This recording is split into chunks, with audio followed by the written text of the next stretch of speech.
The most feared man in the city had survived 3 assassination attempts, 2 federal indictments, and a war that left the harbor running red, but he'd never once been stopped by a woman with empty hands and a child's drawing folded in her coat pocket.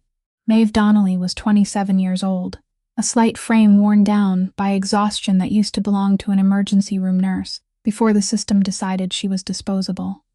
She'd lost her license to a lie she couldn't disprove, lost her marriage to a man whose fists spoke louder than his apologies, and she was 3 weeks behind on the rent for an apartment that smelled like mildew and other people's cooking.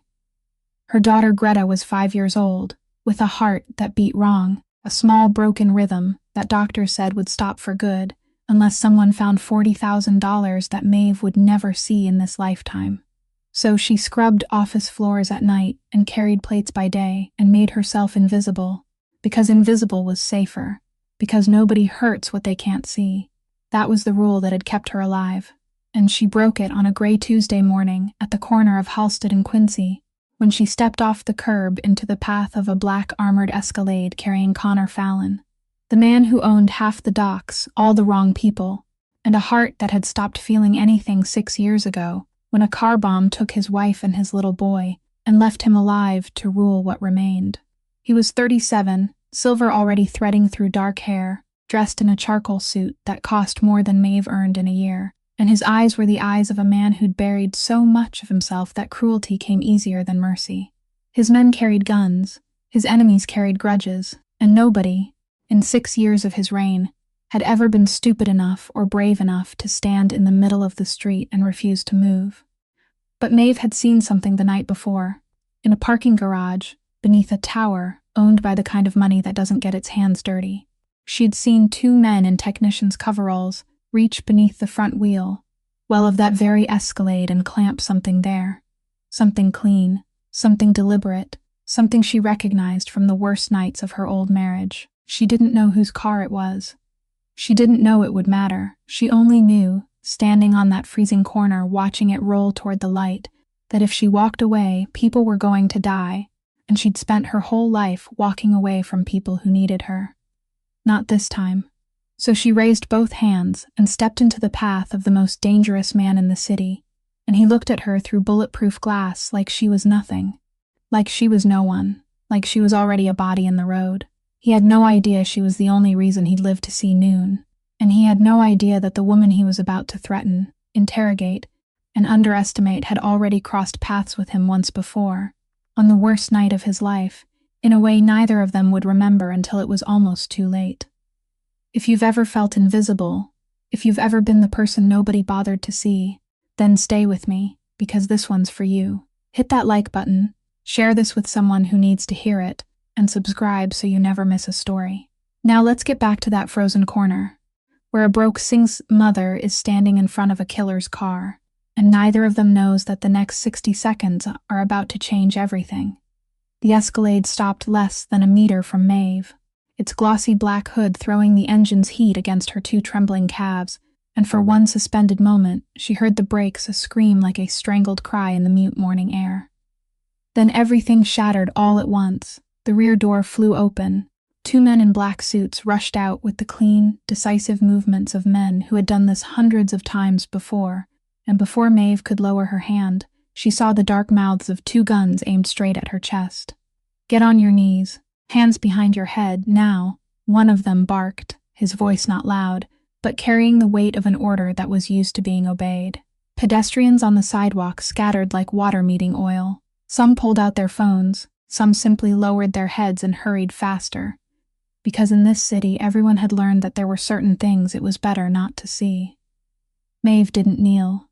Her legs were too exhausted to kneel, and some part of her knew that if she went down now, she would never be able to say all that needed to be said. "Under the car," she said, her voice breaking on the first word before she forced herself to stay upright. "There's a bomb. I saw someone attach it last night, under the front right wheel. Don't let the car keep going." One of the 2 men glanced at his partner, the corner of his mouth bending into something that was half mockery and half caution. "An addict," he muttered, "or someone sent by somebody else to stall us." Inside the vehicle, behind bulletproof glass as thick as a wall, Connor Fallon didn't move. He sat back against the leather seat, one hand resting loosely on his knee, his eyes studying the woman through the glass, as if he were looking at a stain someone had forgotten to wipe away. He had seen every kind of trick in 6 years of ruling, every kind of trap disguised beneath a harmless face, every kind of person sent to make him stop at the exact second when he shouldn't stop. A thin woman in a worn coat, with dark circles under her eyes, standing in the middle of the street during rush hour shouting about a bomb. That was exactly the kind of thing his enemies would stage. "Get her out of the way," Connor said into the radio clipped at his collar, his voice flat, and so cold it didn't need to be loud. "We're late." The man sitting beside him in the back seat didn't obey at once. Arthur Hale was 58 years old, with neatly cut silver hair and a face marked by the deep lines of a man who had spent his whole life watching instead of being watched. And in 30 years standing beside the Fallon family, he had learned something bullets could never teach: how to tell the difference between a liar and a person terrified because of the truth. He wasn't looking for the bomb. He was looking into the woman's eyes, and what he saw there wasn't the calculation of someone setting a trap, wasn't a sideways glance waiting for a signal, wasn't the restless tension of a person performing a role. She was staring straight at the vehicle, at the place where she knew someone was sitting, though she had no idea who he was, with the desperation of a woman who had decided to trade the only thing she had left, her own life, just to say the thing no one wanted to hear. Arthur had seen that look once, a very long time ago, on the face of a young soldier running back into a burning building to pull his comrades out, and he had never forgotten that people with that look almost never lied. "Connor," Arthur said softly, without turning his head. "Wait." Connor glanced at him, his brows drawing together into one sharp line. In 6 years, Arthur had rarely challenged an order, and every time he did, there was a reason Connor only understood later. "She's stalling," Connor said. "Maybe," Arthur replied, his eyes still fixed on the woman through the glass. "Or she's telling the truth. And if she's telling the truth and we let the car move, then the man who wins today won't be you." Outside, Maeve was still standing there, her hands hanging at her sides, trembling but not stepping back, not begging, only repeating in a voice gone hoarse from cold and fear, "I don't need you to believe me. Just look under the car. 1 minute. If I'm wrong, you can do whatever you want to me." Standing in the thick silence settling over the intersection, she could feel the scales beginning to tilt, a single strand of hair swaying between life and death, and she didn't know which way it would fall. Connor looked at her for 3 more seconds. Then, without taking his eyes off the strange woman's face, he touched the radio a second time and said one single sentence that made everyone freeze. "Check underneath," Connor said. The 2 words fell into the air like stones dropping onto still water, and for one brief moment, no one in the convoy believed what they had just heard.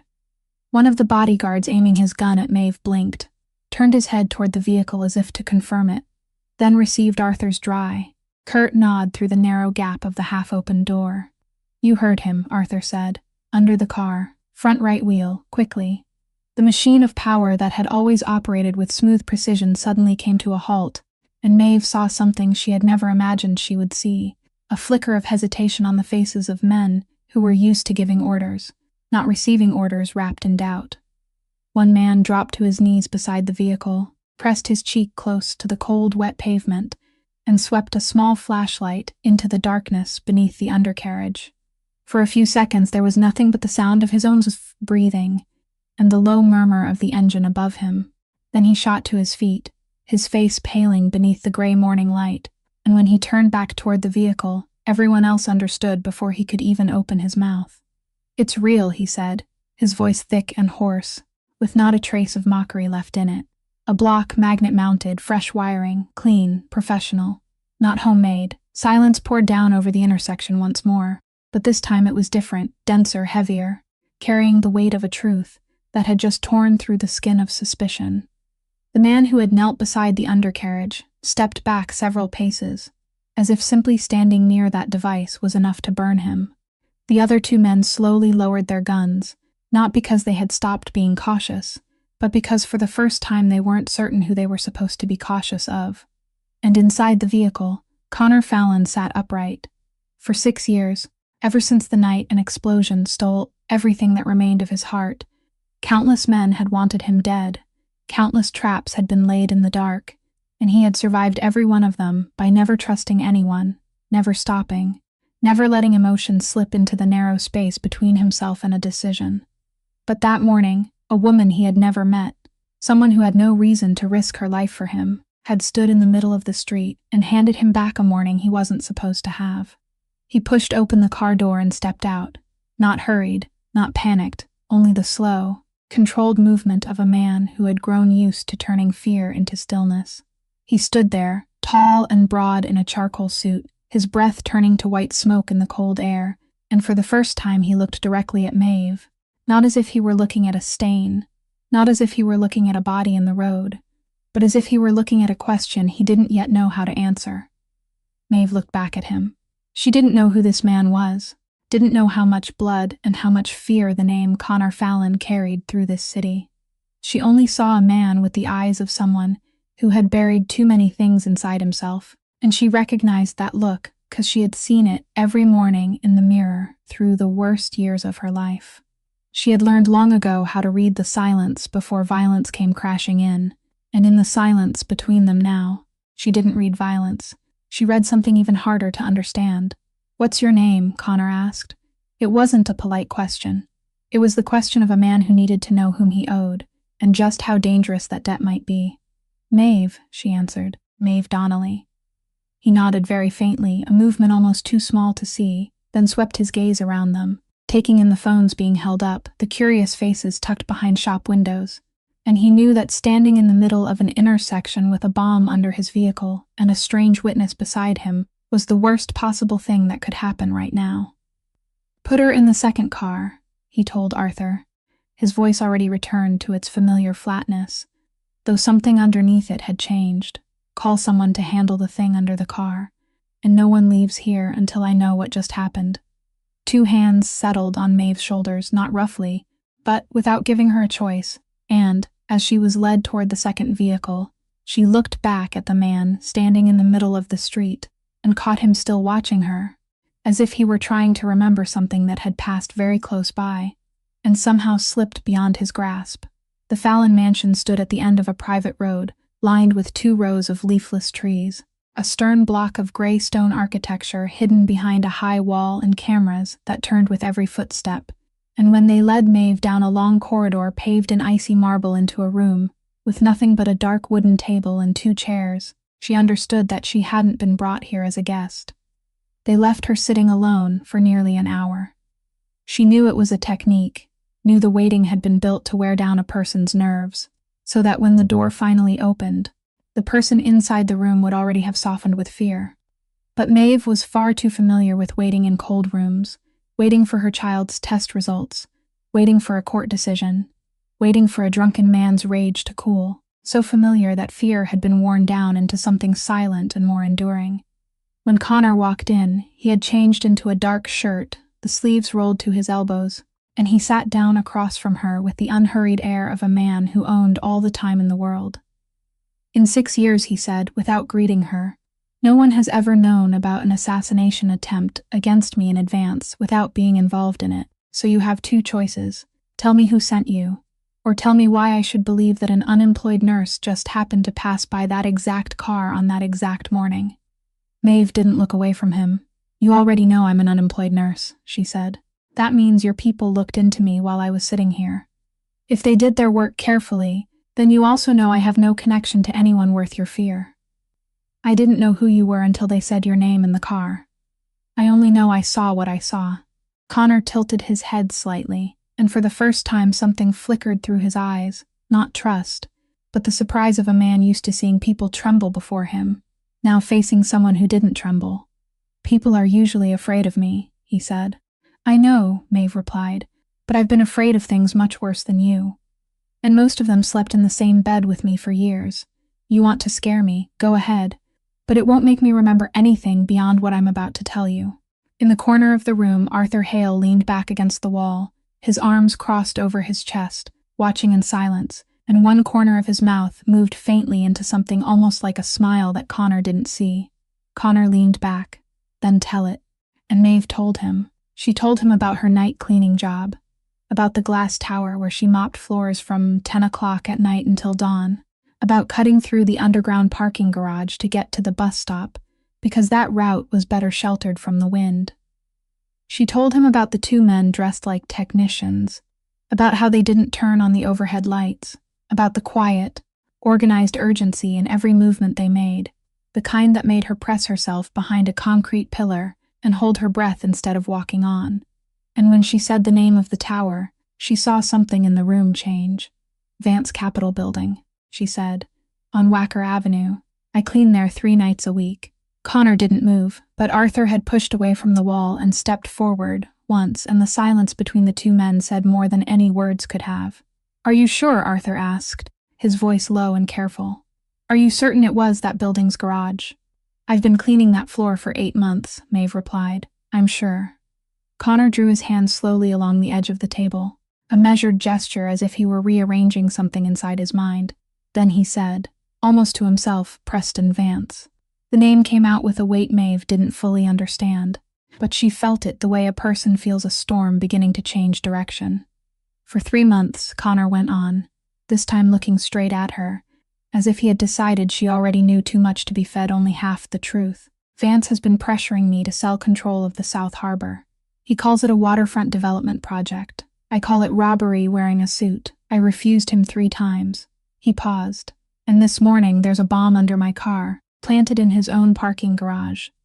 Arthur and Connor looked at each other, and in that exchanged glance, Maeve realized she had accidentally stepped into the middle of a war, far larger than she had imagined.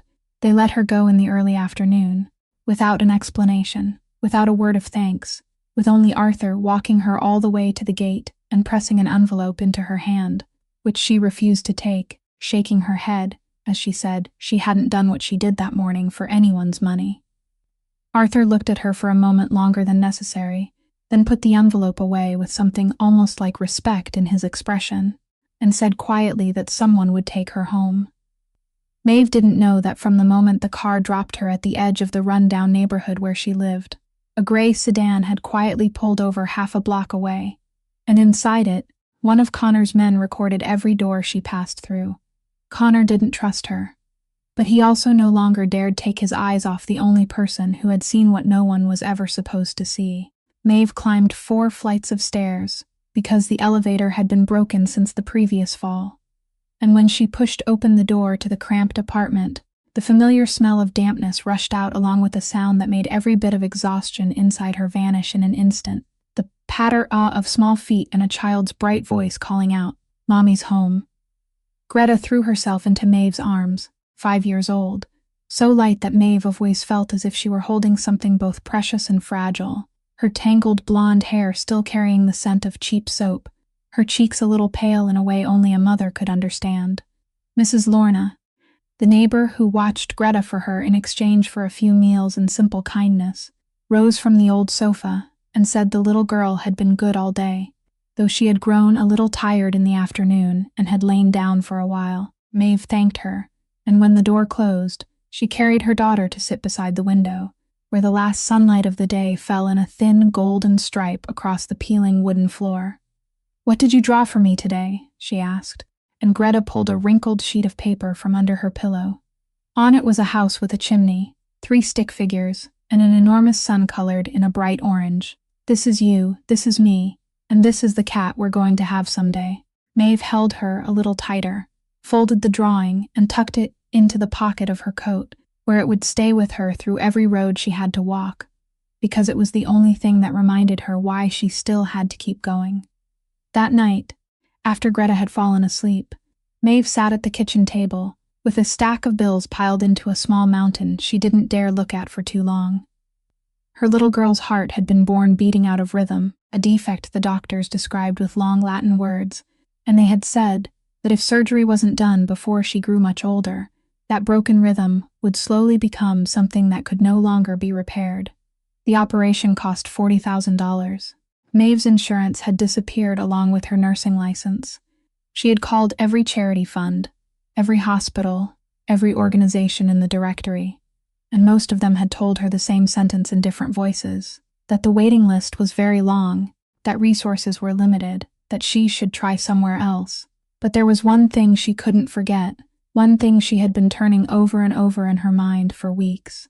3 months earlier, When she had taken Greta to the hospital for a round of screenings tests she knew she couldn't possibly afford, she had stood at the payment counter, her heart pounding, preparing herself to beg for an installment plan, when the employee looked up at the screen and said in confusion that the entire cost had already been paid. An anonymous benefactor. No message, no name, no conditions.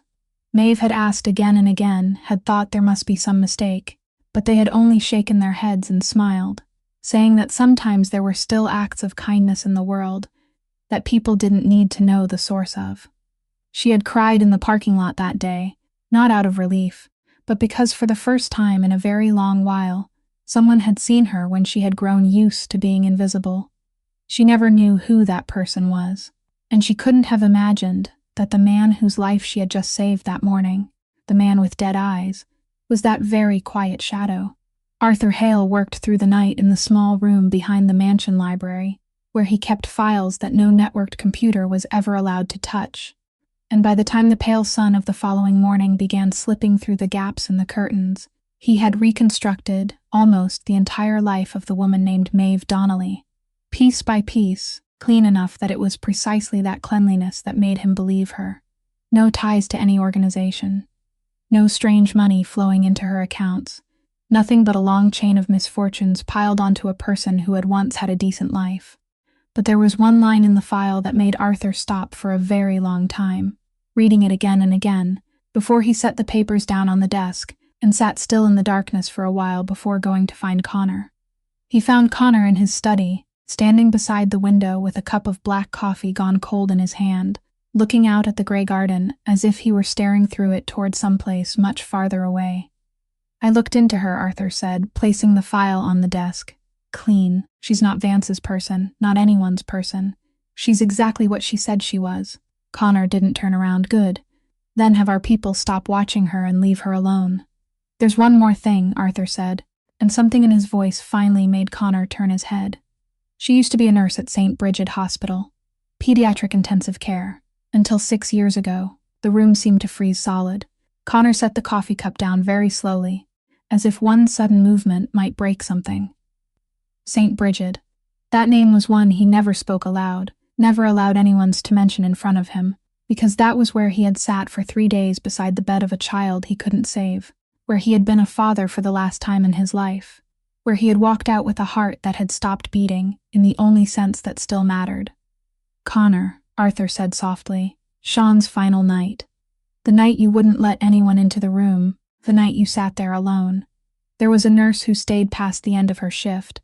She was the only one who didn't look at you with fear, didn't ask who you were, didn't call security. She brought you coffee, pulled a chair closer to the bed so you could sit without hurting so much, and when it was over, she was the one who laid the blanket over the boy and told you that you had done everything a father could do." Connor said nothing. For 6 years, he had forgotten many things on purpose, had built walls to bury that night so deep that he could no longer remember the face of the young nurse who had stayed beside him, only a gentle voice and a hand that didn't tremble while his entire world was collapsing. "It was her," he said, not as a question. "It was her," Arthur confirmed, and then, like the final piece of a puzzle falling into its rightful place, Connor understood something even he had forgotten he had once done. 3 months earlier, on an evening when he couldn't sleep at all, he had done what he still quietly did on nights like that, sitting down to look through the list of children who needed heart surgery at St. Bridget, the place he had been secretly funding for 6 years without ever letting his name appear anywhere, because it was the only way he still knew how to keep the memory of his son from becoming entirely meaningless.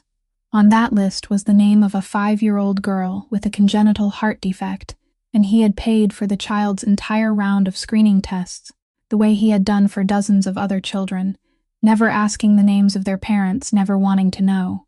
The little girl's name was Greta Donnelly. "My God," Connor whispered, and for the first time in a very long while, his voice was no longer flat. The woman who had saved his life yesterday morning was the same woman who had stayed beside his son in his final hour, and the daughter she was struggling to save was one of the children he had quietly helped in order to atone for something that could never truly be atoned for. Their 2 lives had been woven together long before she stepped into the middle of the road, and neither of them had ever known it. There was one question Connor couldn't push out of his mind from the moment they found the device beneath the vehicle. A question colder and sharper than the bomb itself, and it was how Vance had known which route he would take, at what hour, in which car, within a schedule Connor deliberately kept sealed and changed constantly so no one could predict it. Only a handful of people knew the route that morning, and one of them had sold him out. Connor told no one but Arthur. He didn't allow his anger to show, didn't change his manner toward any of the people closest to him, because he understood that the only way to find a snake inside the house was to make it believe it still hadn't been discovered. He had the communication system reworked, quietly created 3 slightly different versions of his schedule, and let each version reach a different group of people. Then he sat back and waited to see which version would leak. It took nearly a week, and when the answer surfaced, it left both Connor and Arthur silent, because the name was one neither of them wanted to believe. Desmond Kane, 44 years old, a man who had stood within the Fallon ranks for nearly 20 years, a man who had once taken a bullet meant for Connor's father during the Old Harbor War, a man Connor still called brother whenever they raised a glass. Arthur was the one who placed the photographs on the desk, distant images showing Desmond entering an empty cafe in the suburbs before dawn, sitting across from a man in a long coat whom the surveillance team had identified as one of Vance Capital's security advisors. "I don't want to believe this any more than you do," Arthur said quietly, "but the schedule version Desmond received is the exact one that reached Vance. There's no doubt left." Connor looked at the photographs for a very long time, and what twisted inside him wasn't the betrayal, because in his world betrayal was something he had learned to anticipate, but the fact that he couldn't understand why a man like Desmond, a man who had proven his loyalty in blood, would do this. He didn't give the order to deal with him at once. Instead, he told Arthur to dig deeper, more quietly, to find out what had driven a loyal man to sell both his honor and his brother's. And what Arthur uncovered over the next 3 days changed completely the way Connor saw the matter.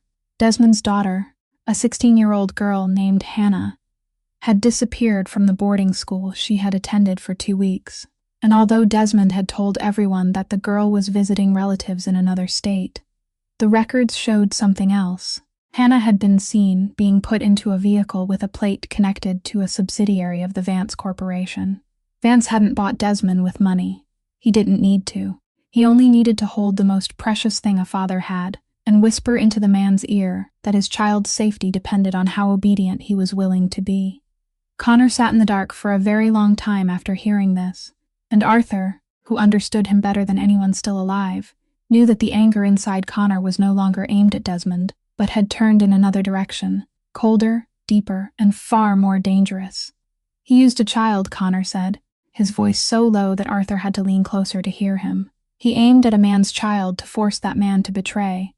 That's the kind of man we're facing." He rose, walked to the window, and in that moment something inside him seemed to harden and soften at the same time, because he understood the fear of a father whose child had been taken hostage better than anyone else in the world. "Don't touch Desmond," he said. "Let him believe he's still safe. Find the girl. Before we do anything else, we find his daughter." Arthur nodded, and for the first time in many years, he saw in the man he served a faint light he had believed had gone out completely after that night at St. Bridget. The person Arthur sought out to analyze the device was a former military explosives disposal specialist, a quiet man named Wendell who had worked with bomb disposal units overseas before leaving the service and disappearing from every list, a man the Fallon family still kept in contact with for matters that required eyes that never saw wrong. Wendell took 2 days to dissect every detail of the device they had removed from beneath the vehicle. And when he called Arthur to the old workshop at the edge of the city to give his report, his face carried the troubled look of a man who had seen far too much and still found this one thing difficult to understand. "I thought this was an assassination bomb," Wendell said, resting his hand on the pieces of components arranged neatly across the table. "But it isn't. Or more precisely, it isn't only that." Arthur pulled out a chair and sat down, while Connor, who had insisted on coming along, even though Arthur had advised him to stay home, leaned against the doorframe and listened in silence. "A bomb meant to kill someone," Wendell continued, "would be triggered as soon as the target was inside the vehicle, or when the engine started, or by remote control at the exact moment. Fast, clean, certain. But this thing was programmed with a positioning unit. It doesn't detonate by time, and it doesn't detonate by command. It was set to explode when the vehicle entered a specific coordinate.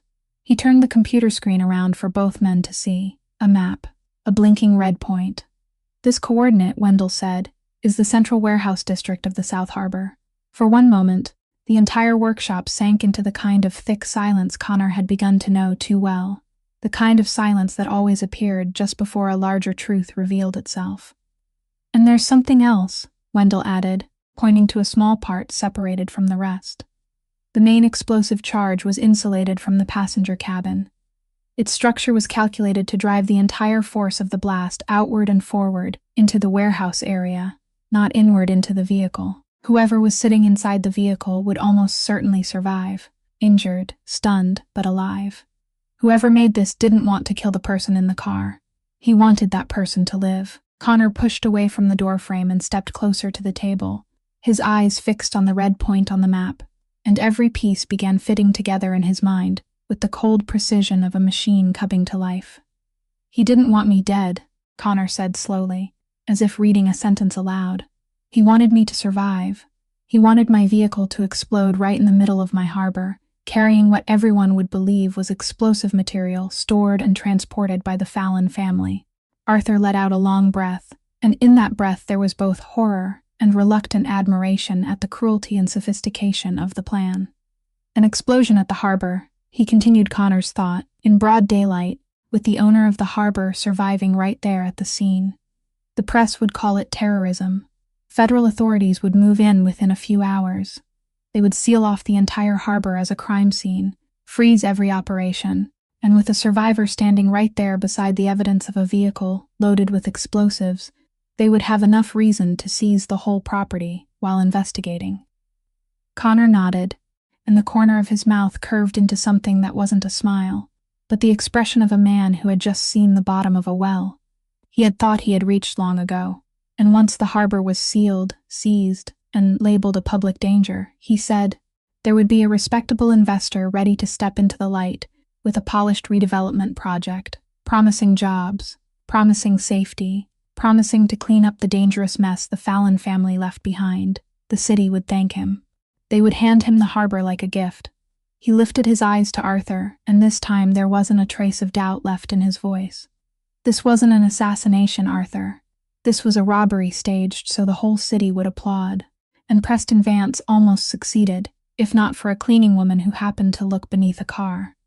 In that moment, Connor understood that the debt he owed Maeve Donnelly was much greater than one more morning of life. Connor came to find her late one afternoon, without warning, without display. Only a black car pulling up in front of the old building before he climbed the 4 flights of stairs alone, leaving his men down on the street, because he understood that if he wanted this woman to listen to him, he couldn't arrive as a crime boss. He had to arrive as a human being. Maeve opened the door with a fruit knife still in her hand, not because she meant to use it, but because instinct had taught her never to open the door to a strange man with both hands empty, and when she realized who he was, she didn't invite him in. She only stood blocking the doorway, with the sound of the television drifting from the living room behind her, where Greta was watching cartoons. "You shouldn't be here," she said quietly, her eyes flicking back over her shoulder. "My little girl doesn't need to see someone like you." Connor wasn't offended. He nodded and stepped back slightly so she could see he had no intention of forcing his way in. "I know," he said, "and I won't stay long. I came to tell you something you need to know. The bomb that morning wasn't aimed at me to kill me.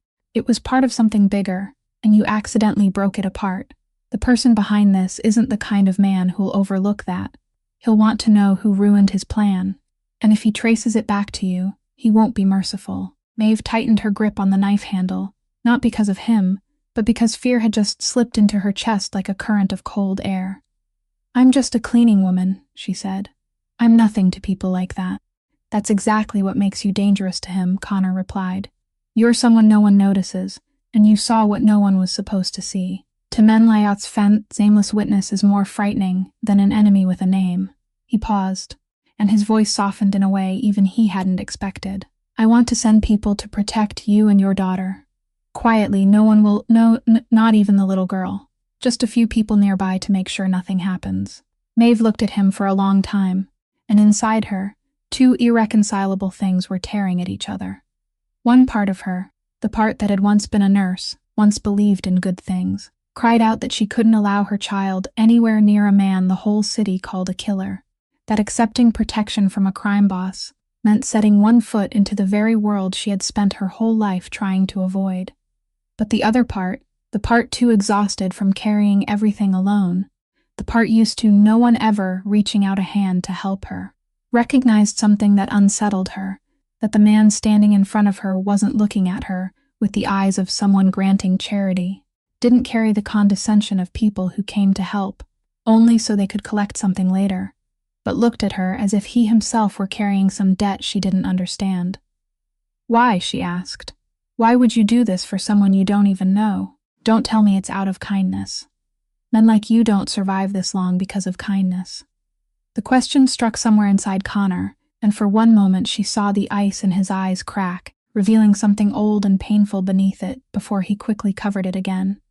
"You're right," he admitted. "I don't survive because of kindness, but I owe you more than you think, and I'm not the kind of man who likes carrying debts. Consider me doing this for myself, if that makes it easier for you to accept." Maeve didn't fully understand what he meant, but she could feel the honesty in it, and that was what she had least expected from a man like him. She looked back into the apartment, where Greta Glaw's blonde hair rose just above the back of the sofa, small and fragile, and she understood that she no longer had the right to proudly refuse, not when the thing being threatened was the only thing that still gave her life meaning. "Your people aren't allowed to come near my little girl," she said at last, her voice growing hoarse. "And if I feel anything is wrong, I'll take my child and leave, and you'll never find us again." Connor nodded, and before he turned away, he added one very quiet sentence. "That little girl is lucky to have you as her mother." Then he walked back down the stairs, leaving Maeve standing there with the knife in her hand, and the strange feeling that her world had just tilted in a direction she couldn't possibly predict. Meeting Greta hadn't been part of anyone's plan. And perhaps that was exactly why it happened. 1 week after that afternoon, when Maeve received word from the hospital that an appointment with a heart specialist had suddenly opened up. An appointment she would normally have had to wait months for. She didn't know that Connor had quietly arranged it, and because she had no one to leave her daughter with, she had no choice but to bring Greta along in the car he had sent to pick them both up. Connor hadn't intended to be there. He just happened to be inside the car when it stopped for them, on his way to another meeting, and when the door opened, he found himself facing a pair of wide blue-gray eyes looking at him with fearless curiosity. Maeve went rigid and quickly pulled her daughter closer, but Greta had already slipped free of her mother's hand and climbed onto the seat, sitting down across from the strange man, with the easy calm only children possess, the easy calm of a soul that hasn't yet learned there are people in this world one is supposed to fear. The little girl tilted her head and studied him for a long while, as intently as if she were solving a puzzle, then suddenly announced in her clear little voice, "You are the sad bear." The whole car went still. Maeve opened her mouth to apologize, but Connor lifted his hand very slightly to stop her, then turned to look at the child with an expression Arthur, sitting in the front seat, hadn't seen in 6 years. "Why do you say I'm sad?" he asked, and his voice no longer held any trace of the crime boss, none of its familiar ice, only the honest curiosity of a man who had just been seen through by a child. Greta shrugged in that very grown-up way children sometimes have.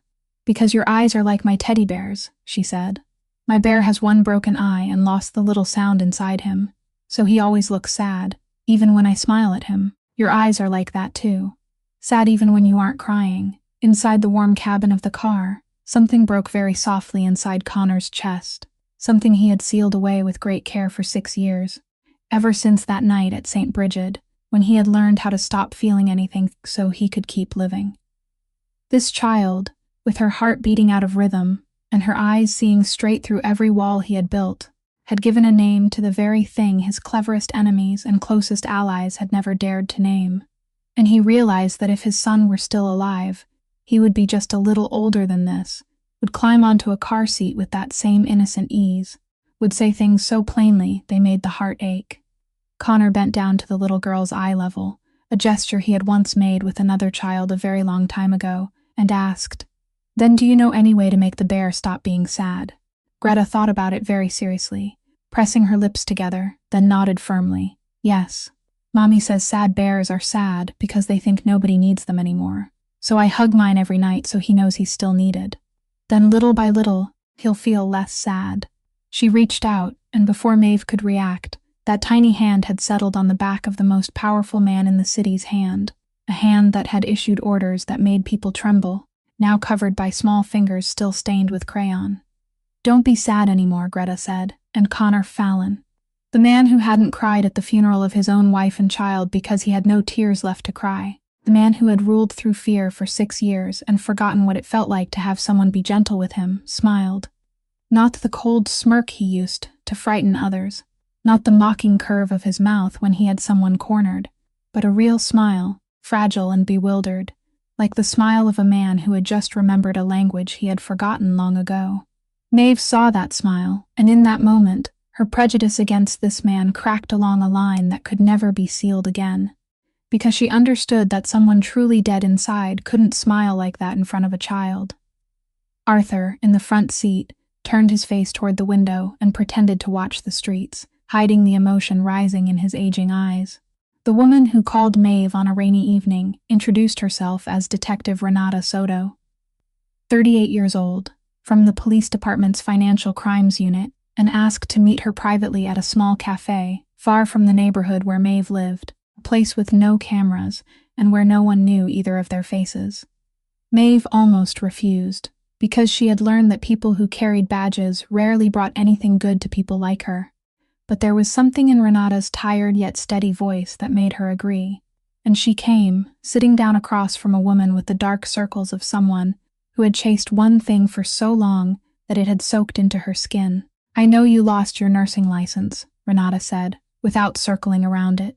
"I know they said you misplaced a shipment of pain medication and blamed you for it, and I came here to tell you that I don't believe that story. I never have."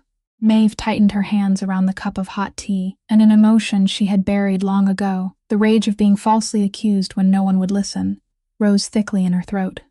"It's been 2 years," she said softly. "For 2 years I told everyone I didn't do it. No one believed me. So why does someone believe me now?" Renata placed a thin file on the table, and when she opened it, Maeve saw a name that made her heart clench. Dr. Wallace Thorne. "He was the one who signed the report that cost you your license, wasn't he?" Renata asked, though she already knew the answer. Maeve nodded, her throat dry. Wallace Thorne, the senior doctor she had once respected, the man who had stood before the disciplinary board with a face full of false regret and presented numbers she couldn't disprove. The man who had destroyed her career and her entire life with a single signature. "I've been investigating Thorne for almost a year," Renata said, lowering her voice, though the cafe was nearly empty. "Not because of you. I'm sorry, in the beginning I didn't even know about you. I was investigating him because of something else, a stream of money that didn't match, flowing through hospitals across the city. And the deeper I dug, the more I saw it leading back to the same place." She turned to the next page, where a diagram of lines connected names to one another like a spider web, and at the center of that web was a name Maeve now knew far too well: Vance Capital. "Preston Vance isn't just swallowing up real estate," Renata said. "He controls an entire medical board behind 3 private hospitals in this city, and those hospitals are being used to clean his dirty money. Fake invoices, patients who don't exist, treatment rounds inflated to hundreds of thousands of dollars. Dirty money goes in, legal medical bills come out. Thorne is one of the people approving those invoices." Maeve sat in silence, and old fragments of memory began returning beneath an entirely different light. "The shipment," she whispered. "The shipment they said I lost." "You saw something," Renata said. "Maybe you didn't even realize what you saw. A ledger that didn't match, an unusual per prescription, a wrong number. You worked in intensive care, you had access to records, to medication storage. A careful, honest nurse asking exactly the wrong question, at exactly the wrong time, was all it took for Thorne to decide you had to disappear from that hospital before you accidentally brought down the whole chain. They didn't need you to commit a crime. They only needed a story convincing enough that no one would bother listening to you anymore." Maeve felt the world around her begin to move more slowly, because what Renata had just said didn't only return the innocence she had lost. It showed her a larger and more frightening truth, that the hand that had pushed her to the bottom 2 years ago, and the hand now threatening her daughter were the same hand, reaching from different directions, touching real estate, touching the harbor, and touching even the place that should have been most sacred, the place people came to be healed. "I came to find you," Renata said, looking straight into Maeve's eyes, "because you're the only living person I know who has been inside it and paid the price. I need someone willing to stand up and testify. But I won't blame you if you say no, because people who dare stand against Vance usually don't come to a good end." Maeve brought what Renata had told her to Connor the very next night, and this time she came to the mansion not as someone being escorted under guard, but as someone carrying a weapon, and they sat together in the library until late into the night, spreading Renata's file beside Arthur's documents, following every trail of money, every name, linking the harbor to the hospitals, linking the bomb to the fake invoices, rebuilding the full shape of the monster they were both facing. As Maeve pointed to a line of figures and explained with her medical knowledge that a course of treatment like this couldn't possibly cost that much, that it had to be a fabricated invoice, Connor watched her work with the focus of someone who had once been capable and proud of that capability, and he said softly, almost without meaning to, "You should still be a nurse." Maeve didn't look up. "I used to think that if I worked hard enough, kindly enough, honestly enough, the system would protect me," she said. "It turns out the system only protects the people rich enough to buy it. I lost everything just because I asked one question, and the man who pushed me down is still sitting in boardrooms, signing people killing signatures that no one dares touch." Connor set down his pen. "That's how power works," he said. "I understand it better than anyone, because I've lived by it for 6 years. Power is the ability to make other people stay silent, to make the truth disappear, to turn a decent person invisible with nothing but a few signatures and a few phone calls. Vance has more power than I do. He has clean money, lawyers, boards, and an entire city that thinks he's a good man." Maeve finally lifted her eyes to him. "Then what do we have?" Connor was silent for a moment, and when he answered, even he was surprised by his own reply. "We have the one thing he can't understand," he said. "He thinks everyone has a price. Everyone is afraid. Everyone will kneel if you threaten the right place. He can't imagine a cleaning woman stepping into the middle of the road to stop a bomb when she has nothing to gain from it. He doesn't understand that, so he isn't prepared for it. You're the variable none of his calculations saw coming." There was a strange warmth in the silence inside that room full of papers, and Maeve realized that for the first time in a very long while, someone was telling her that her kindness wasn't a weakness, but a strength. "What did you used to have?" she asked quietly, not looking at him, her eyes still fixed on the file. "Before you became this, before your eyes became sad like Greta's bear." Connor didn't answer right away, and when he finally spoke, his voice lowered into something she had never heard before. "I used to have a family," he said. "A wife who laughed at my terrible jokes. A little boy who was afraid of the dark and made me check under the bed every night. Then one morning, someone put something under a car, just like the morning you saw it, and that time there was no one who stepped into the road to warn us. I survived. They didn't. And I spent 6 years turning myself into something frightening enough that no one would ever dare come near me again, because I thought that if no one came near, I'd never have to lose anything else." Maeve lifted her head, and this time their eyes met, 2 people carrying different wounds with the same shape, both crushed and cast aside by something larger than themselves, both having learned to become invisible in their own ways, he through fear, she through silence. "Hiding doesn't save anyone," she said gently. "I've been hiding my whole life, and it only made me lose more. My little girl taught me that. Every morning she wakes up with a heart that could stop at any moment, and still she draws the sun orange and asks for a cat. She doesn't hide, she lives." In that moment neither of them touched, neither of them said another word, but something shifted between them, quietly and irreversibly, like 2 broken pieces suddenly recognizing that they fit together. For 3 days everything seemed to be tilting in their favor.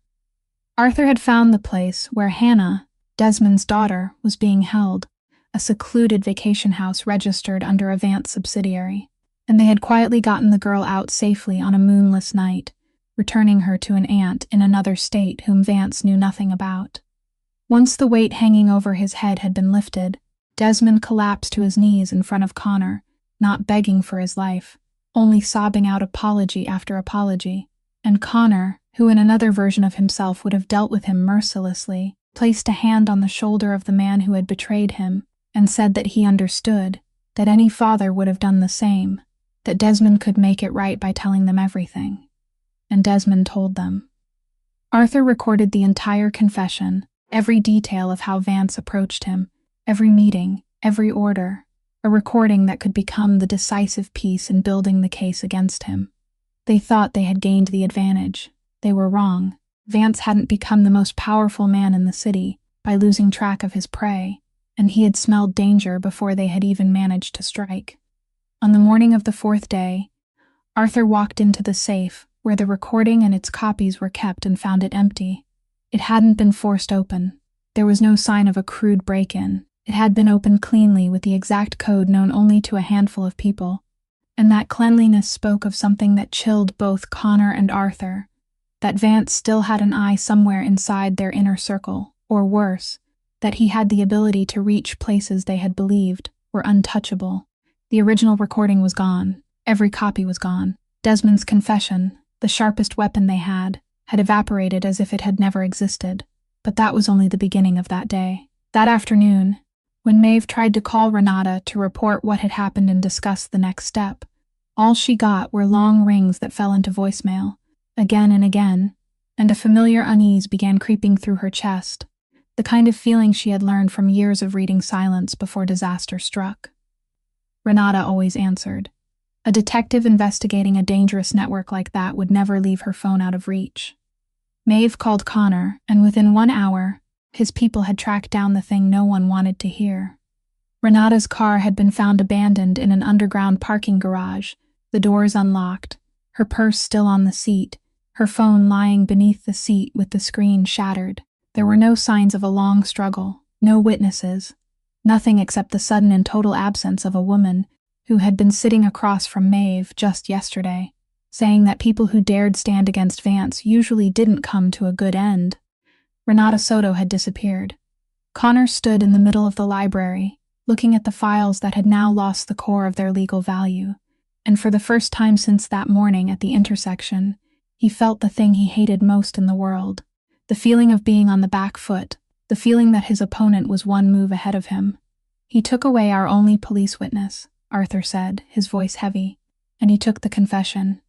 Now if we bring anything into the light, it's just the word of a crime boss and a nurse who lost her license against a philanthropist the whole city respects. He's turned the board upside down.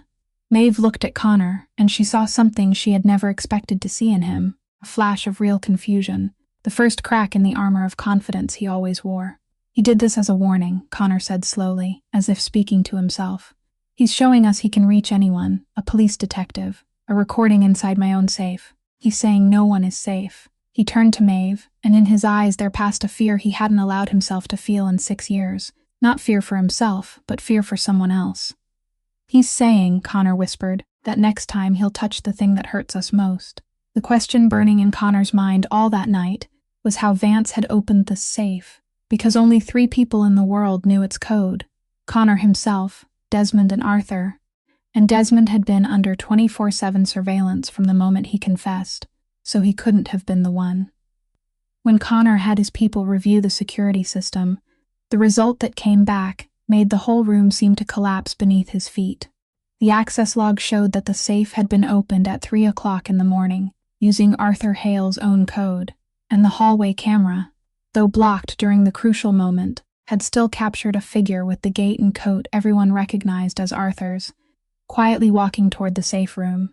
Then they found a prepaid phone in Arthur's desk drawer, one he had never reported, and inside it were several brief messages exchanged with a number traced to a shell company belonging to Vance.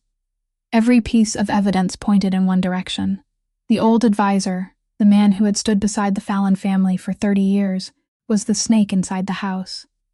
Connor stood in the library with those papers spread before him, and a cold unlike anything he had ever known rose inside him, colder even than the cold from 6 years before.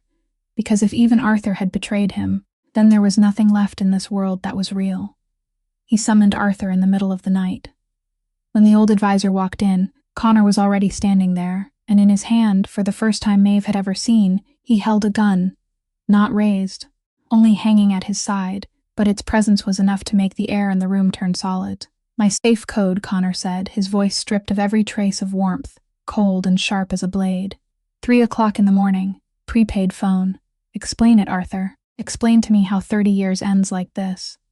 Arthur looked at the evidence on the table, and what made Maeve, standing tucked into the corner of the room, realize something was wrong was his reaction. He didn't panic. He didn't beg. He looked at the prepaid phone for a long time, then lifted his eyes to Connor with an old man's deep sorrow instead of fear, and he said very quietly, "You truly believe it was me?" That question, not a denial but a question, made Connor's hand go still. "I held you when you couldn't even walk yet," Arthur continued, his voice trembling, but his body not retreating. "I stood beside your father when he fell. I was with you for all 3 days at St. Brigid when you wouldn't let anyone else come near. If I had wanted you dead, you had died 1,000 times by now, in the moments when you slept, in the moments when you trusted me most. I didn't need a bomb. I didn't need Vance." And then Maeve, who had spent her whole life reading truth in the faces people tried to hide, stepped out of the corner. "Connor, stop," she said. "Think about it. Everything is too perfect. A man who managed to hide a betrayal for 30 years would leave an access log under his own code. He would leave a prepaid phone right in his desk drawer. He would wear the exact coat everyone recognizes to open a safe in front of a camera. A careful traitor who lasted 30 years would never be that careless. These aren't the traces of a guilty man. These are traces someone deliberately laid out for you to find."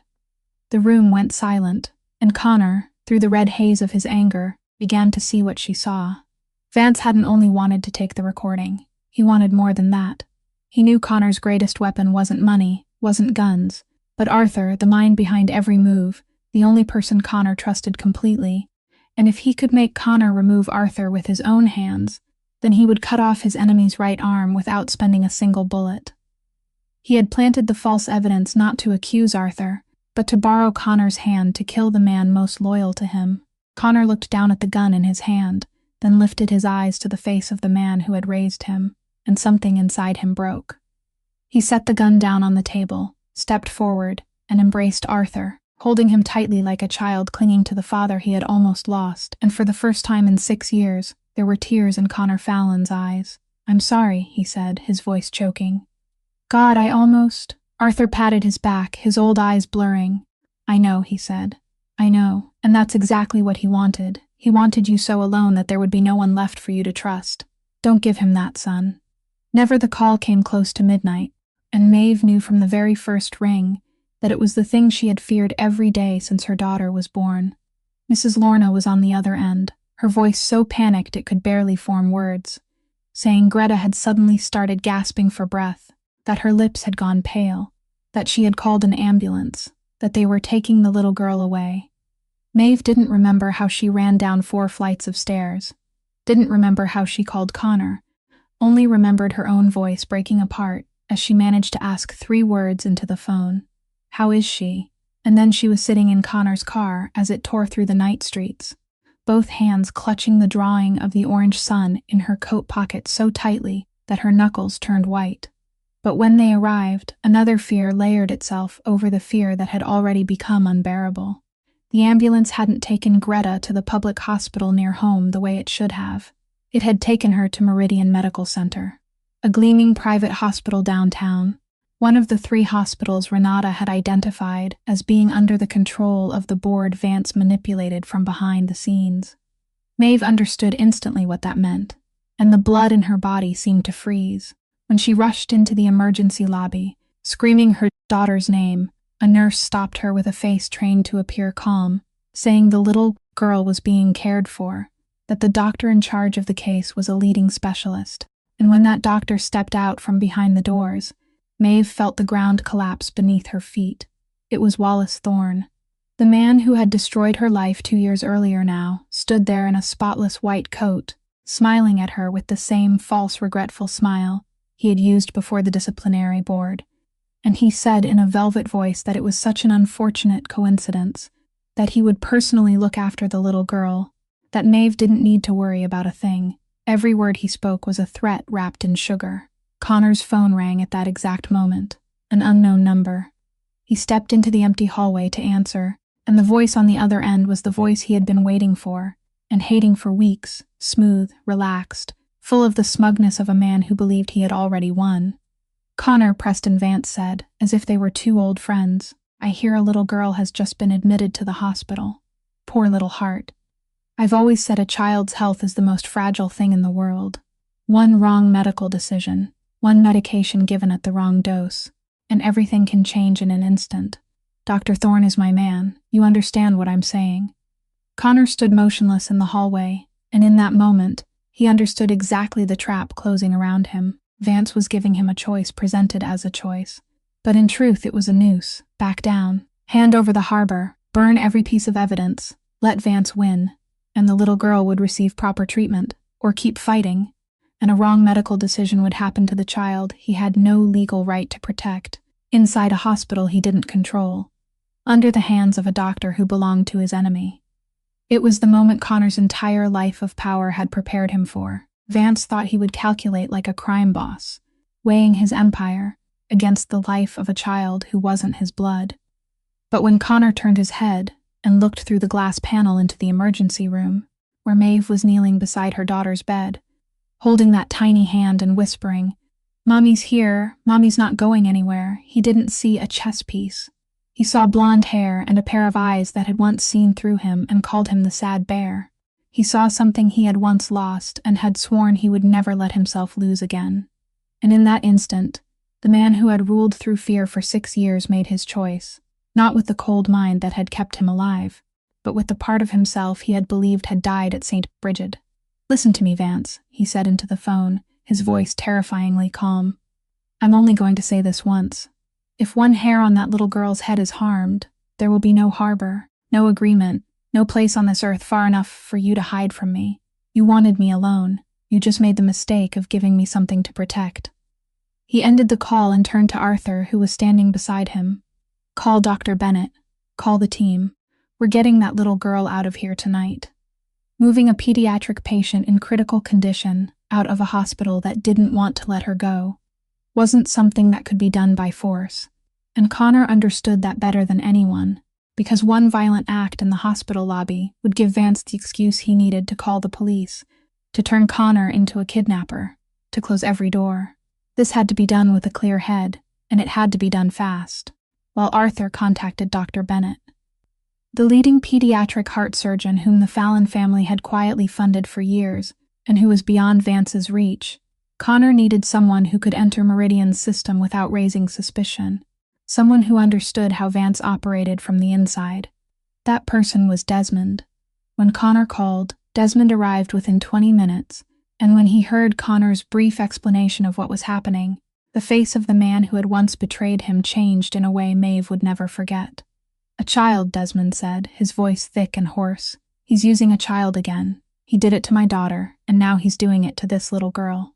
He looked at Connor, and in his eyes there was no longer the fear of a man being blackmailed, only the cold resolve of a father who had once stood in this exact place. "I betrayed you to save my child. Now let me make it right by saving hers." The plan was built in 10 minutes.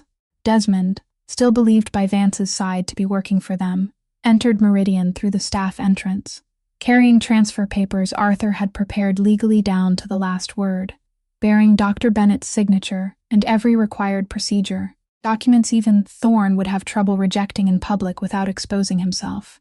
Meanwhile, Maeve stayed beside her daughter's bed, and her task, the hardest task of all, was to keep Thorne busy and unsuspecting, to play the role of a mother who had surrendered.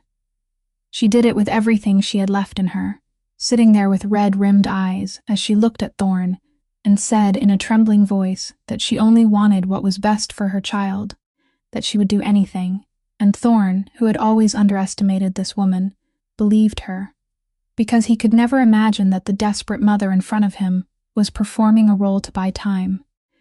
When Desmond appeared in the ward with the transfer documents and their own medical team, Thorne froze, his eyes sharpening with caution, and he said that moving a patient in this condition was far too dangerous, that he couldn't allow it. In that tense moment, as Thorne reached for the phone to call security, Desmond stepped forward and blocked him, not touching him at all. only standing there with the full weight of a man who had decided not to retreat, and said softly enough for only Thorne to hear that he should think very carefully, that a copy of many things he had signed was sitting somewhere safe, and that if anything happened to the little girl tonight, he would be the first person Vance sacrificed when everything came crashing down. It wasn't a threat made with fists.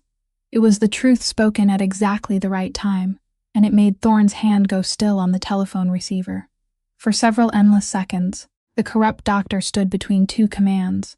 On one side Vance, and the power that had bought his soul. On the other something else, something more fragile. Something Maeve saw flicker very faintly in his eyes when he glanced toward the child on the bed. Something perhaps even Thorne had believed he had lost long ago.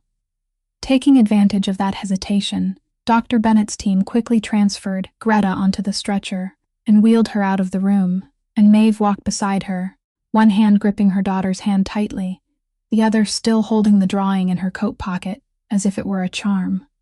When the elevator doors closed, separating them from Wallace Thorne's bloodless face, Desmond was the last one to step inside, and before the doors shut completely, he looked at the doctor and said one final sentence.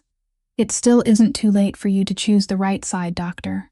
I know because I once stood exactly where you're standing now."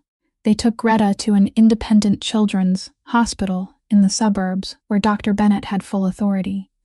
And there, beneath the lights of the recovery room, and under the care of people who belonged to no one except the oath of their profession, the little girl was stabilized again, her unsteady heartbeat drawn back into rhythm, and Maeve was allowed to sit beside the bed, holding her daughter's hand, watching that tiny chest rise and fall evenly once more, while her tears fell silently onto the white blanket. But something none of them had expected happened at dawn the next morning, when a taxi stopped in front of the hospital gates, and a man stepped out with the appearance of someone who hadn't slept for many hours, his white coat replaced by an ordinary jacket, his face marked by something that had broken apart and been rebuilt into a different shape. Wallace Thorne. Connor's men immediately rose in warning, but Thorne lifted both hands to show he had come alone, with no weapon, no scheme, and he asked to see Maeve. She stepped into the hallway to face the man who had destroyed her life, and for one moment, all the anger she had buried for 2 years surged up inside her, but she said nothing. She only looked at him and waited. "How is the little girl?" Thorne asked, and his voice no longer carried that false velvet softness, only the bare exhaustion of a human being. "She'll live," Maeve answered coldly. "Not because of you." "No," Thorne said quietly. "Not because of me. And that's the problem, isn't it? For 20 years I was a good doctor. I saved people. Then little by little I let people buy pieces of me, a signature here, a silence there, and I told myself I was still a good man because I could still save a few lives in the middle of all the filthy things I was doing. Last night, when I stood in that room and realized Vance wanted me to let a 5-year-old child die just to keep a harbor, I saw exactly what I had become. He took a small hard drive and a thick file from inside his jacket, then placed them in Maeve's hands with trembling fingers. "Everything is here," he said. "Every fake invoice I ever signed, every board meeting, every stream of money whose path I know. Enough to bury Vance and everyone like him, and there's this too." He placed another envelope on top, proof that the shipment of medication you were accused of losing never disappeared. It was moved on my order to create a scandal, and you were the one I chose to blame, because you had the least power, the smallest chance of fighting back. I ruined you because you were convenient. And I've lived these past 2 years knowing that. Maeve stood there, holding in her hands the thing that could return everything she had lost. And she realized that the man in front of her wasn't asking her for forgiveness. He knew he had no right. He was only trying to do the right thing one last time before it was too late. "Why?" she asked, her voice tightening in her throat. "Why now?" Thorne looked through the glass window into the room where Greta was sleeping peacefully. "Because she looked at me last night," he said. "Before they took her away, she opened her eyes and looked at me, and she wasn't afraid. She only asked me if I was the person who would make her heart stop hurting, and I realized it had been a very long time since anyone looked at me as if I were still a doctor. I can't save the life I already lost, but I can still keep myself from becoming the man who killed a child." He took one step back and nodded to her, a gesture that was both an apology and a farewell. "I'm turning myself in this morning. I'll testify to everything, including my own part. Take good care of that little girl, Miss Donnelly. And I'm sorry, even though I know those 2 words are worth nothing." Then he turned away and walked out into the dawn courtyard, leaving Maeve standing motionless with the file in her hands, understanding that the circle of cause and consequence had just closed in the strangest way, that the man who had pushed her into darkness was now handing her the light, and saving the very child he had once indirectly threatened. The thing Vance had never calculated, the thing even Connor hadn't calculated at first, was that Maeve had been preparing for this moment and ever since the night her daughter was taken into the enemy's hospital. Because in the instant she saw Wallace Thorne step out from behind the emergency room doors, something inside her changed forever, and she understood that fighting Vance in the dark by Vance's own rules was a war she could never win, because he owned the darkness. The only way to bring down a man who controlled an entire city was to drag him into the light where the whole city could see him, and that light had a name: the Federal Bureau of Investigation. Connor had hesitated, because all his life he had been taught that the federal authorities were the enemy, that one must never invite the wolf into the house. But Maeve had looked at him and said this was no longer his world.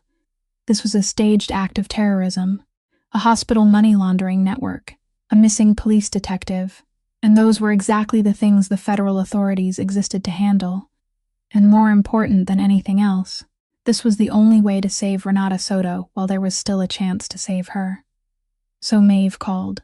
She called the regional office of the Federal Bureau of Investigation, and when the operator asked what she wanted to report, she took a deep breath and said in a voice that didn't tremble that she had evidence of a plot to use explosives to seize public property, a large-scale money laundering operation through 3 hospitals, and the unlawful detention of a police detective investigating the case. She said she was a direct witness, she had documents, and she was ready to testify publicly under her real name. Within 1 hour, 2 agents were sitting across from her, and what she handed them turned a call that might have sounded like it came from a panicked woman into the starting point of one of the largest cases the office had ever handled. Because Maeve didn't come empty-handed. Arthur Hale, the man who had lived by caution for 30 years, had never trusted a single safe. The safe Vance had emptied contained only 1 copy. But from the beginning, Arthur had backed up everything Desmond confessed, every document they had collected, and hidden it somewhere, even Connor didn't know about, a safe deposit box under a name connected to no one. And he had given Maeve the key to it on the evening before everything collapsed, telling her that if the day ever came when all the men around her fell, this would be the thing that helped her stay standing. Now that backup, combined with the hard drive and file Thorne had just surrendered, combined with Thorne's sworn statement after he turned himself in that morning, had formed a complete picture with no gaps left. Desmond's confession about the bomb, Wendell's technical analysis of the device designed to frame them, Renata's money trail diagram, the fabricated invoices bearing Thorne's signature. Everything fit together like pieces of one machine, and that machine pointed to one man. The agents moved faster than Maeve had dared hope, because the decisive factor that gave them no room to hesitate was a missing police detective, a human life counting down.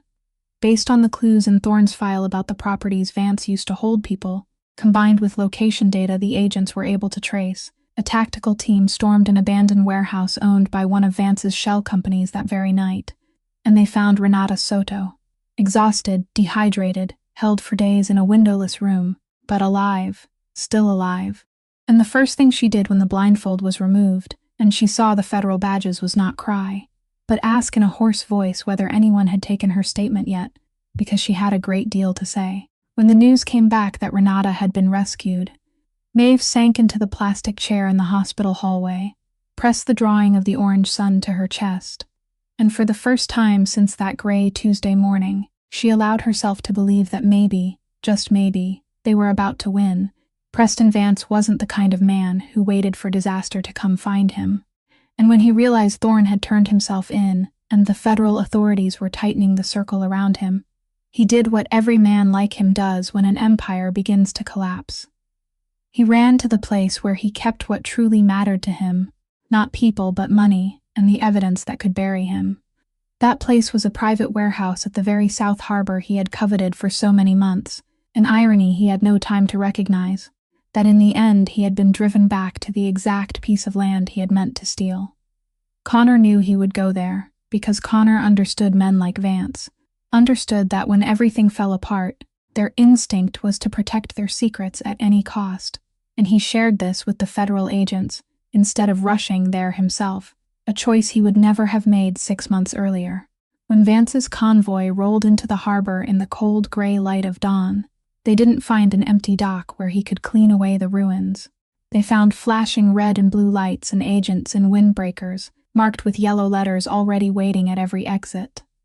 Vance stepped out of the car, and for one moment, Maeve, standing at a distance beside Connor behind the security barrier, finally saw the face of the man who had pulled the strings behind every tragedy in her life. He didn't look like a monster. He looked like any successful businessman. Hair neatly combed, expensive coat, and that was the most frightening thing about him, that the greatest evil often wore the most respectable face. In the final few seconds before he was handcuffed, Vance's eyes swept across the crowd and stopped on Maeve, and he recognized her, the nameless cleaning woman who had brought everything crashing down, and across his face passed the pure confusion of a man who had spent his whole life believing power was the only thing that was real, now defeated by something he had never included in any of his equations, the kindness of a person who had nothing left to lose except her conscience. He said nothing. He didn't need to say anything. The handcuffs spoke for him, and as they read out the long list of charges, conspiracy to commit sabotage with explosives, money laundering, kidnapping a law enforcement officer, bribery, and more, Maeve turned away because she realized she no longer felt hatred. All that remained was a light and hollow relief, the feeling of a burden finally being set down. But the true battle of that day didn't happen at the harbor. It happened in an operating room miles away, where Dr. Bennett and his team spent 6 hours repairing the faulty rhythm Greta had carried with her since birth. Maeve sat in the waiting room through all 6 of those hours, and Connor sat beside her, saying nothing, only being there, steady as a wall. And every time she trembled, his hand gently tightened around hers, a small gesture from a man who had once forgotten how to comfort anyone. When the operating room doors finally opened and Dr. Bennett stepped out with his mask pulled down and a tired smile on his face, he only had to say 3 words. The surgery succeeded, and Maeve collapsed, all the strength that had kept her upright for so many weeks dissolving at once. And she cried in a way she had never allowed herself to cry before. Cried for every night she had stayed awake, for every time she had been afraid alone, for the little girl who would now have a heart beating in the right rhythm and a future Maeve had once believed would always be out of reach. And Connor, the man who had not cried in 6 years and had now cried twice in 1 week, wrapped his arms around her and let her cry against his shoulder. A few weeks later, with Thorne's file, Renata's testimony, and the truth finally brought into the open, the medical board reconvened and officially restored Maeve Donnelly's nursing license, cleared every accusation against her, and sent her a formal apology she knew had come far too late but accepted anyway, not because she needed their apology, but because she needed her daughter to grow up, knowing her mother had never done anything wrong. Spring came late that year, but it truly came, and when the rows of trees along the private road leading to the Fallon mansion began to put out green buds, Connor Fallon did something no one in his world had ever thought possible. He began dismantling the empire he had built with fear, piece by piece, not through collapse but through transformation, turning harbors and shadowed dealings into legal, public businesses, paying full taxes, creating real jobs for real people. He cooperated with the federal authorities within the limits allowed, trading what he knew for a path toward the light. And although that road wasn't easy and wasn't without its cost, for the first time in 6 years, he slept through an entire night without needing to check the locks 3 times. He kept Arthur by his side, no longer as an advisor to a crime boss, but as the father he had almost lost, and he helped Desmond rebuild his life, bringing Hannah safely home, so father and daughter could have the chance to begin again. As for Maeve, she returned to the white coat she had once believed was lost to her forever, working at the very children's hospital where her daughter had been saved. And every shift she took now carried a meaning she had never fully understood before, that to truly see a person, to stay beside them in their darkest hour, was a gentle power more enduring than anything money could buy. Connor and Maeve didn't rush. because both of them had been wounded too deeply to hurry into believing in anything. But the feeling between them grew quietly and surely, like roots sinking deep into the earth, and one afternoon, when Connor came to pick up mother and daughter after Maeve's shift, Greta, now rosy-cheeked and quick on her feet, ran out and took his hand as naturally as if that hand had always belonged to her, then looked up at him and said in her clear little voice that her teacher had asked the class to draw their family, and she had drawn 3 people. Mommy, me, and you, and she asked if it would be all right to call him Daddy, because she had never had a daddy, and he was more like a father than anyone she had ever known, Connor Fallon. The man whose eyes had once been as sad as a teddy bear with one broken eye.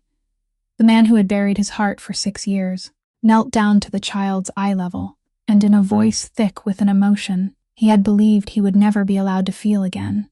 He said yes, that it would be the proudest thing in the world for him, and when he lifted his eyes to Maeve over the little girl's head, their gaze met, carrying everything that didn't need to be spoken aloud. 2 broken people who had found each other in a city that had once taught them invisibility was the safest way to survive, and together they had proven the opposite, that the very moment a person dares to step out of the darkness to be seen, and to see another person, is the moment life truly begins. Maeve had once learned how to read the silence before violence came crashing in, but now she was learning a new language. She was learning how to read peace, and for the first time in her life, she believed she was allowed to keep it. If this story leaves anything behind, perhaps it is this: that power can buy fear but can never buy loyalty. That money can make a person invisible but can never make their worth disappear. And that sometimes the weakest person, the most forgotten person, the one the whole world has grown used to not seeing, is the very one with the strength to change everything, with only one act of kindness, one moment of daring to stop instead of turning away. Kindness isn't weakness. To see and respect the dignity of a human being, whoever they are, wherever they may be in life, is the greatest strength any of us can give away without costing a single cent. If this story touched your heart, please subscribe to our channel, press the like button, and share this video so we can listen to many more meaningful stories together every day. How do you feel about Maeve and Connor's story? And what part of their journey moved you the most? Please leave a comment below, because we truly hope to hear the feelings that come from deep within your hearts. Thank you for staying with us until the very final moment. May everyone watching this video always have good health, a joyful life, peace, and love filling every day. Goodbye, and we'll see you again in the next videos.